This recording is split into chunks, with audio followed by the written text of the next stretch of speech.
My name is Evan J Schwartz. I've been with JU now going on a year and a half, doing teaching and working with JU on various projects that I think are very exciting. So a little bit about me, just going to do very little here. I've been doing technical development in one way or another for a little over 30 years. I've recently published a book. I'm currently the Chief Enterprise Architect for AMCS Group.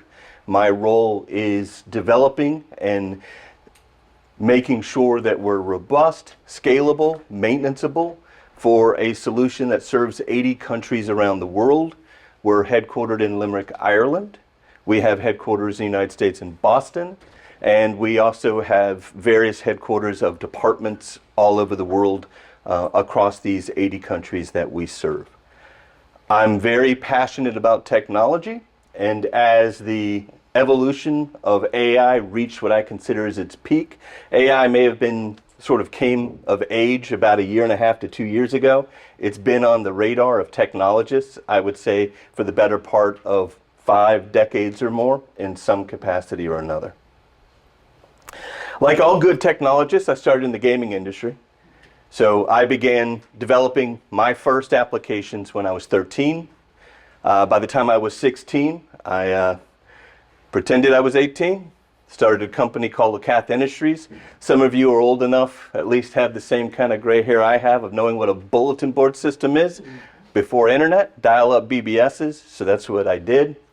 I've been in Florida my whole life, so we got a nice little mention for Lacath Industries on the Florida Times-Union.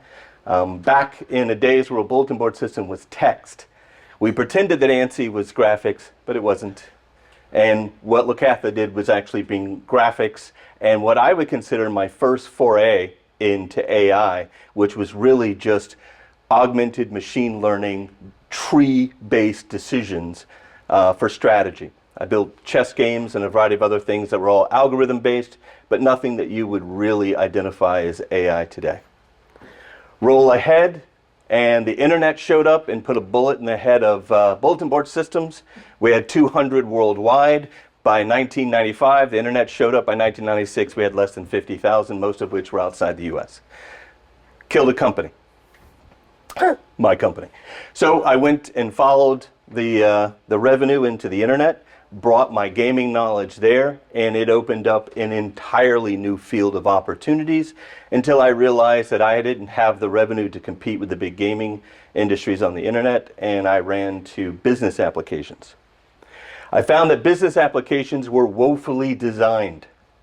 Where in a gaming industry, a gaming world, if I had a millisecond that I had to have a user experience wait, it was rejected out of hand. If you see any of your children or young people playing a video game and they click that joystick and that thing doesn't move immediately, you will never hear of that game because no one will ever talk about it. It will not be successful.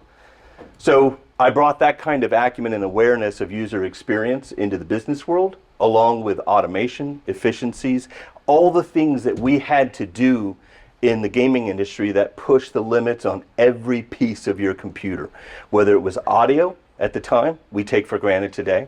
Video, take for granted today.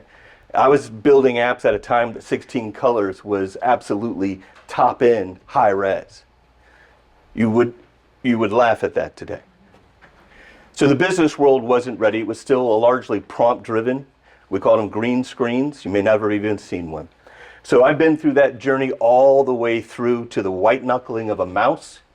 I got to see people using mice for the very first time, creating carpal tunnel as they gripped a death grip on that mouse to get that pointer to work. So there's just a lot of background and having seen it evolve that I bring to the table.